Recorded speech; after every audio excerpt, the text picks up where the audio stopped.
के पास 100 से ज्यादा विधायक हैं, तो आज भी विधायक ले आए, समाजवादी पार्टी समर्थन कर देगी उनका। उत्तर प्रदेश में सरकार बदलने जा रही है। क्या केशव प्रसाद मौर्य उत्तर प्रदेश के मुख्यमंत्री बनने जा रहे हैं? और सवाल ये भी खड़े हो रहे हैं, क्या अखिलेश यादव ने केशव प्रसाद मौर्य से डील फाइनल कर ली है कि अखिलेश यादव डिप्टी सीएम होंगे और केशव प्रसाद मौर्य उत्तर प्रदेश के नए मुख्यमंत्री? पूरी खबर क्या है मैं आपको बताऊंगा। नमस्कार, मेरा नाम है नवीन कुमार नंदन। उत्तर प्रदेश की राजनीति में इन दिनों भूचाल आ गया है। योगी आदित्यनाथ परेशान हैं, आरएसएस वालों को नींद नहीं आ रही है, पूरी रात जाग जाग करके सोच रहे हैं किसी तरीके से सरकार को बचा लिया जाए। लेकिन अखिलेश यादव ने साफ ऐलान कर दिया है, केशव प्रसाद मौर्य आप मेरे पास आ जाइए, आप आकर के समाजवादी पार्टी ज्वाइन कर लीजिए, और अगर आप समाजवादी पार्टी ज्वाइन नहीं करना चाहते हैं तो आप 100 विधायकों को लेकर के समाजवादी पार्टी में आ जाइए और इसके बाद हम लोग सरकार बनाएंगे। योगी आदित्यनाथ को एक बार फिर से हम लोग उत्तराखंड खदेड़ने का काम करेंगे, क्योंकि योगी आदित्यनाथ उत्तराखंड के रहने वाले हैं। वैसे सबको पता है योगी आदित्यनाथ का असली नाम अजय बिष्ट है, और बिष्ट जो है वो उत्तराखंड में पाए जाते हैं। उत्तराखंड के लोग ही बिष्ट लिखते हैं। अखिलेश यादव एबीपी न्यूज के एक प्रोग्राम में थे और प्रोग्राम में दिबांग एंकरिंग कर रहे थे। दिबांग ने पूछा, आप उत्तर प्रदेश के मुख्यमंत्री क्यों नहीं बन जाते? उन्होंने कहा, मैं मुख्यमंत्री नहीं बनना चाहता, लेकिन मैं इतना जरूर चाहता हूं केशव प्रसाद मौर्य को उत्तर प्रदेश का मुख्यमंत्री बना दिया जाए। केशव प्रसाद मौर्य 100 विधायक लाएं और सीएम बने। बिल्कुल, क्योंकि बीजेपी में दलितों का, पिछड़ों का अपमान किया जा रहा है। केशव प्रसाद मौर्य को स्टूल मंत्री भी कहते हैं अपोजिशन के लोग, क्योंकि बीजेपी वाले उन्हें इज्जत नहीं देते हैं। साल 2022 का विधानसभा चुनाव हुआ, इसके बाद बीजेपी वाले अब योगी आदित्यनाथ के बगल में केशव प्रसाद मौर्य की कुर्सी लगाने लगे। लेकिन साल 2017 से लेकर के साल 2022 तक केशव प्रसाद मौर्य को अपमानित किया गया। केशव प्रसाद मौर्य सिराथू विधानसभा सीट से चुनाव लड़े और विधानसभा चुनाव में वे हार गए। समाजवादी पार्टी की नेता जो विधायक बन चुकी है, उन्होंने केशव प्रसाद मौर्य को हरा दिया था। कुछ लोग ये भी मानते हैं कि केशव प्रसाद मौर्य को एक रणनीति के तहत हरवाया गया, क्योंकि योगी आदित्यनाथ नहीं चाहते थे दोबारा से केशव प्रसाद मौर्य उत्तर प्रदेश के डिप्टी सीएम बने। हालांकि वे इतना जरूर चाहते थे ब्रिजेश पाठक को उत्तर प्रदेश का डिप्टी सीएम बनाया जाए, लेकिन सूत्र ये बताते हैं कि केशव प्रसाद मौर्य का सीधा संबंध देश के प्रधानमंत्री नरेंद्र मोदी और देश के गृह मंत्री अमित शाह से है। इसीलिए बीजेपी मजबूर हो गई और केशव प्रसाद मौर्य को दोबारा से डिप्टी सीएम बनाना पड़ा। लेकिन अपोजिशन के लोग अब केशव प्रसाद मौर्य को स्टूल मंत्री नहीं कहते। स्टूल मंत्री इसीलिए नहीं कहते क्योंकि अब उन्हें योगी आदित्यनाथ के बराबर में कुर्सी दी जाने लगी। लेकिन इसके बाद भी अखिलेश यादव कह रहे हैं कि केशव प्रसाद मौर्य का अपमान किया जा रहा है। भारतीय जनता पार्टी में दलितों का, पिछड़ों का इज्जत नहीं किया जाता, इसलिए केशव प्रसाद मौर्य को चाहिए वे समाजवादी पार्टी में आ जाएं और समाजवादी पार्टी की तरफ से वे केशव प्रसाद मौर्य को समर्थन दे देंगे, सरकार बन जाएगी। क्योंकि आपको जानना चाहिए उत्तर प्रदेश में कुल 403 विधानसभा सीटें हैं। सरकार बनाने के लिए कम से कम 202 विधायकों की जरूरत होती है। हालांकि एक विधायक की अभी कुछ दिनों पहले मौत हो गई थी, अब जो विधायक रह गए हैं 402, लेकिन इसके बाद भी 202 विधायकों की जरूरत पड़ती है। और अगर 202 विधायक समाजवादी पार्टी अपने पक्ष में कर लेती है, सरकार बन जाएगी। वैसे भी तकरीबन 125 विधायक समाजवादी पार्टी गठबंधन में हैं। हालांकि कुछ लोग कह रहे हैं कि टूट गई है, ओम प्रकाश राजभर जो है वो एक तरीके से समाजवादी पार्टी से अलग हो गए हैं, लेकिन तब भी अखिलेश यादव के पास तकरीबन 125 विधायक हैं। और अगर 100 विधायक और आ जाते हैं उत्तर प्रदेश में, समाजवादी पार्टी की सरकार एक बार फिर से बन सकती है। बीजेपी वाले सोच रहे हैं क्या किया जाए, विधायकों को तोड़ने से रोक लिया जाए। अखिलेश यादव वही काम कर रहे हैं जो काम बीते कई सालों से बीजेपी करती आई है। बीजेपी एक तरीके से सीरियल किलर है, यानी दूसरे नंबर पर जो सरकार में दूसरे पोजीशन पर होता है, बीजेपी उसी पर दांव लगाती है। आप ऐसा समझिए, कुछ उदाहरण के जरिए देखिए, मध्य प्रदेश में दूसरे नंबर पर कौन था कमलनाथ के बाद? ज्योतिरादित्य सिंधिया। सिंधिया को बीजेपी में लाया गया, सरकार बदल गई। चलिए महाराष्ट्र में देख लीजिए, उद्धव ठाकरे मुख्यमंत्री थे, दूसरे नंबर पर थे एकनाथ शिंदे पर बीजेपी ने दांव लगाया और वहां पर भी सरकार बदल गई। राजस्थान में गहलोत के बाद सेकंड नंबर पर सचिन पायलट भी कई विधायकों को लेकर के अलग होटल में जाकर बैठ गए थे, लेकिन गहलोत का अनुभव, गहलोत ने कहा सरकार तो नहीं गिरने देंगे, और वहां पर सरकार गिरने से कांग्रेस ने बचा लिया।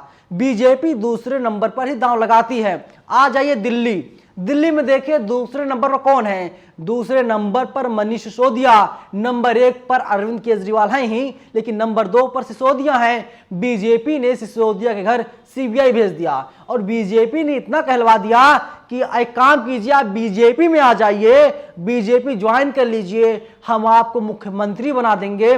इसके अलावा जो भी जांचें चल रही हैं, सारी जांचों को हम पूरी तरीके से बंद कर देंगे। लेकिन सिसोदिया ने कहा साहब हम तो ठाकुर हैं, हम ऐसे कैसे मान जाएंगे, हम क्षत्रिय समाज से आते हैं, हम महाराणा प्रताप के वंशज हैं, तो हम केजरीवाल की पार्टी में यानी आम आदमी पार्टी में ही रहेंगे। लेकिन जिस तरीके से बीजेपी सीरियल किलर पार्टी बन चुकी है, और उसी तरीके से अखिलेश यादव भी अब दूसरे नंबर पर दांव लगा रहे हैं।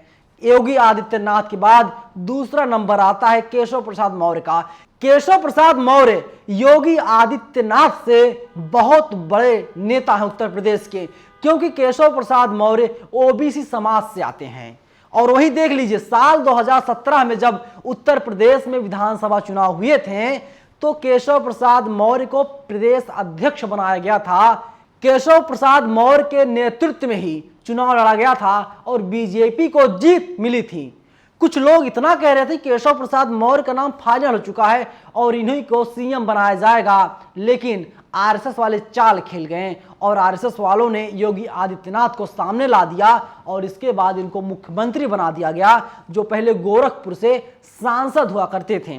लेकिन जान लीजिए 2022 का जो विधानसभा चुनाव हुआ है, इसमें भी बीजेपी चाह रही थी योगी आदित्यनाथ ना जीतने पाए, लेकिन आरएसएस ने बीजेपी को मजबूर कर दिया।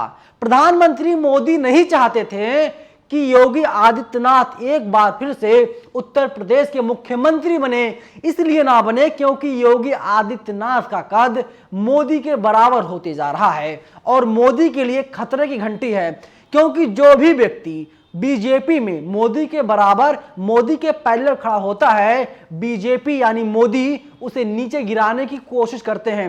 आप देख लीजिए, संसदीय बोर्ड से शिवराज सिंह चौहान को हटा दिया गया, योगी आदित्यनाथ को हटा दिया गया, नितिन गडकरी को हटा दिया गया, क्योंकि केंद्रीय मंत्री नितिन गडकरी जैसे नेता पीएम मोदी के समानांतर खड़े हो रहे थे, पैरेलल खड़े हो रहे थे, मोदी के लिए एक खतरे की घंटी थी। मोदी ने कहा ठीक नहीं है, एक काम करो इन्हें निपटा दिया जाए, और निपटा दिया। इसके बाद नितिन गडकरी लगातार बीजेपी के खिलाफ यह सच्चाई बोलते रहे और बीजेपी को ये सारी बातें चुभती रही। लेकिन उत्तर प्रदेश की राजनीति से जो खबरें आ रही हैं, वो ऐसा लग रहा है कोई बड़ा भूचाल आने वाला है। योगी आदित्यनाथ 5KD यानी 5 कालीदास मार्ग जो मुख्यमंत्री आवास है, वहां से बाहर नहीं निकल रहे हैं। इसीलिए नहीं निकल रहे हैं तो उन्हें पता है केशव प्रसाद मौर्य किसी भी वक्त अखिलेश यादव से मुलाकात कर सकते हैं और जो पासा है पूरी तरीके से पलट जाएगा। देखिए कई ऐसे नाम हैं।